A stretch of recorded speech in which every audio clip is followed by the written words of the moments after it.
D'autre part, pour montrer la faute d'Israël, le caractère criminel de l'État juif, M. Hessel ne se base, en titre de référence, que sur le rapport Goldstone.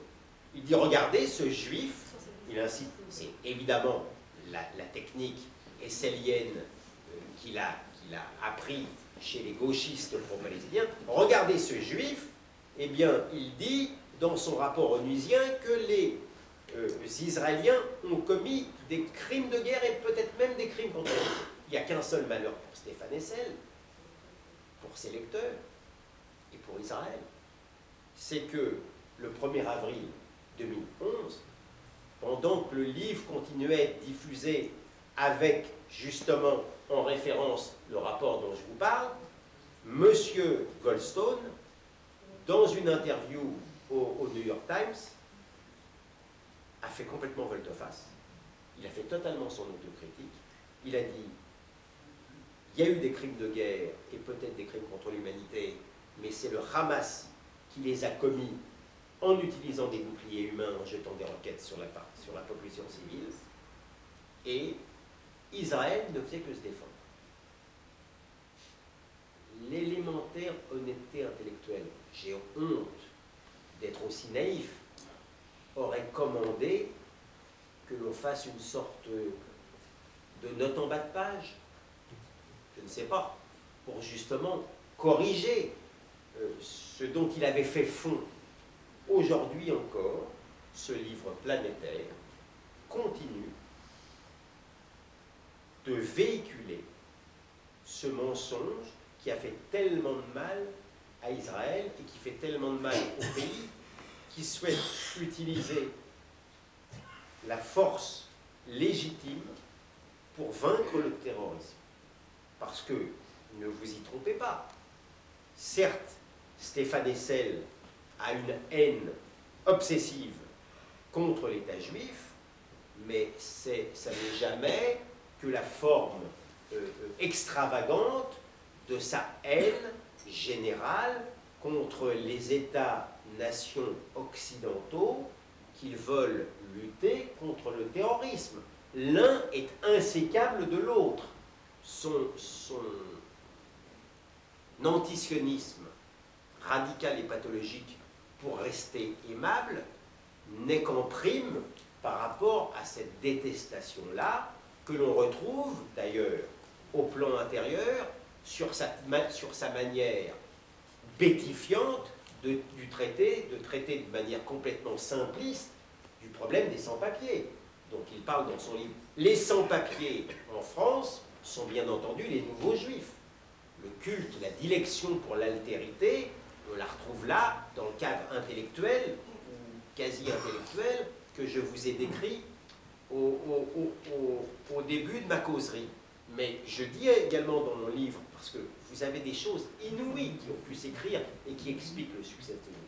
Il faut que vous compreniez comment les gens qui ont encensé ce livre, au sens liturgique du terme, ont renoncé, puisque nous sommes dans le domaine de la foi ou du fantasme, et non pas de la raison raisonnante, ont renoncé à toute intelligence critique. Le journal Le Monde, dans le monde du livre, lorsqu'il parle du livre, j'ai oublié quel était le journaliste, mais je le cite, je crois, enfin dans le livre, peu importe. Il dit, parce qu'il comprend bien, le garçon, il dit, il ne faut pas s'arrêter à l'inconsistance du livre. Il ne faut pas s'arrêter à la fixation sur la Palestine. Il le dit, il le constate, il ne faut pas, car ce livre est du domaine de la tradition. Il a raison, il a raison. Tradition au sens, je vous dis, quasi religieux du terme. Je te passe le Saint-Livre et passe-le à ton papa ou à ta cousine. On est dans un cadre non raisonné. Et un autre journaliste du Monde, qui en principe, quelqu'un que j'ai toujours trouvé raisonnable, Alain Bovméry, il décrit Stéphane Hessel aux États-Unis, venu aux États-Unis vendre son livre dans une nouvelle version. Et M. Bovméry décrire, il a parlé au public américain. Il a voulu dire à la fois son attachement aux Palestiniens et à Israël.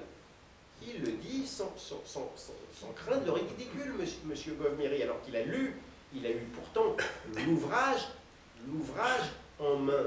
Ça veut dire, voyez dans quel système hors de toute pensée on se situe. Je rappelle dans mon livre que dans le Frankfurter Allgemeine Zeitung, Stéphane Hessel,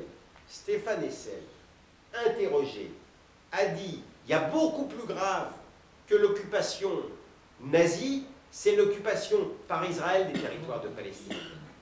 Et ensuite, non seulement on parle d'attachement à Israël, mais M. Bovmery nous explique, comme il le dit dans son article, ça va être difficile pour les Américains de sortir de cette quadrature du cercle, justement, de pouvoir être à la fois pro-israélien et pro-palestinien. Ben évidemment, il y a que ces imbéciles d'Américains qui ne croient pas que les cercles soient carrés. Bien entendu, en France, on comprend ça. Tout ça pour vous dire qu'on est dans un système qui n'est ni de près, ni de loin intellectualisable. Nous ne sommes pas dans le domaine de la logique à discuter. Il n'y a pas de débat possible avec Stéphane Hessel. Moi, j'ai débattu avec Stéphane Hessel et je raconte ça aussi dans les... comment il s'appelle, Gisèle Halimi chez Tadei. Il vous faisait son sourire ravi. Il était dans son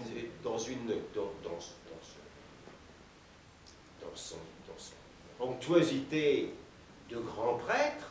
Lorsque j'ai confondu Gisèle Halimi, qui venait nous vendre le tribunal Russell pour la Palestine, en rappelant que c'était, et qui se donnait des airs d'impartialité, en rappelant que c'était Leila Chaïd qui l'avait porté sur les fonds baptismaux, elle a dit non, ça voulait dire oui, tout le monde l'a vu, elle était un peu gênée, elle avait le rouge aux joues, mais M. Hessel Stéphane, il regardait ses chaussures cirées.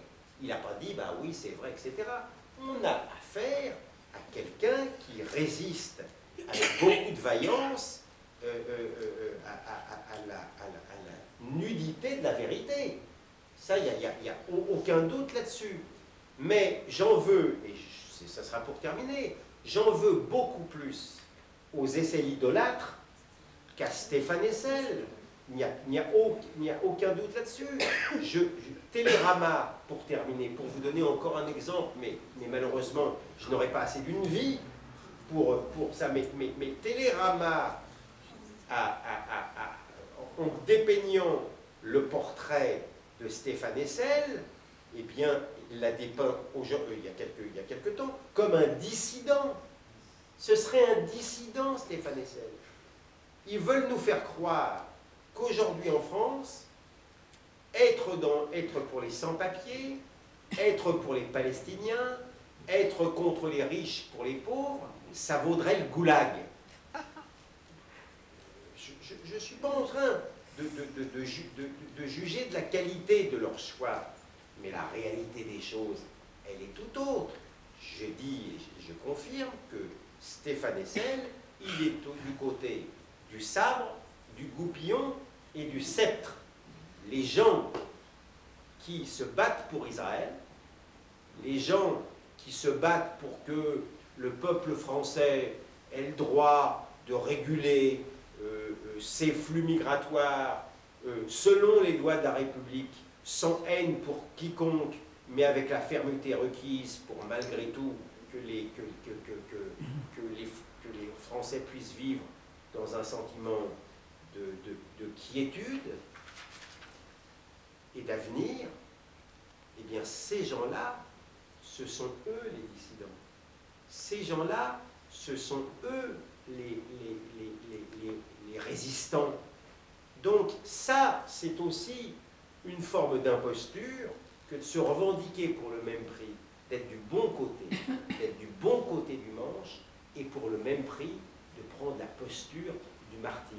C'est une grande tendance des temps aussi. Voilà. Je ne voulais pas être trop long, donc j'ai terminé là-dessus, et maintenant je suis prêt à répondre aux questions que vous voudrez bien me poser. Merci.